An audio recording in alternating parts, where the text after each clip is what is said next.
మీరు చాలా సంవత్సరాల నుంచి ప్రార్థిస్తున్న ప్రార్థన కోరిక నెరవేరకుండా ఒకవేళ మీ జీవితాల్లో జరుగుంటే మీరు ధన్యులు. ఎందుకో తెలుసా? ఎవరి జీవితంలో దేవుడు కార్యంలోనే ఆలస్యం అవుతుంటే మౌనంగా ఉంటాడు తెలుసా? ఎవరిని ఎక్కువగా నమ్ముతాడో వారి జీవితంలో కార్యంలో ఆలస్యం అవుతాయి. ఏంటా నమ్మకం అంటే, దేవుడు కొందరి విషయాల్లో వాళ్ళు అడిగింది వెంటనే ఆ ప్రెసెంట్ సిచ్యువేషన్ కావాల్సింది ఇవ్వాలనుకోడు.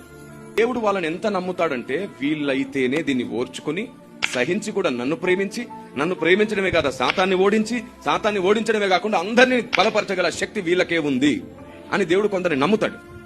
వారు పలికే ప్రతి మాటకు ఆయన చెవి ఒగ్గుతాడు, వెంటనే వింటాడు. అలాంటి నీవు ఏ ప్రాబ్లమ్స్ తో ఉన్నావో అలాంటి ప్రాబ్లమ్స్ తోనే ఈ భూమి మీద చాలా మంది ఉన్నారు. అవునా? అయితే నువ్వు అదే ప్రాబ్లం గురించి నీ కోసం చేసుకోకుండా, ఏ సమస్య అయితే ఉందో నీకు అదే సమస్యతో బాధపడుతున్న అనేకుల కొరకు ఏడువు. భారంతో నిండిన నీ హృదయం చేసే ప్రార్థనను బట్టి వారిని విడిపించి వారు విడుదల పొందిన ఆశీర్వాదం నీ పిల్లలకిస్తాడు ఆయన.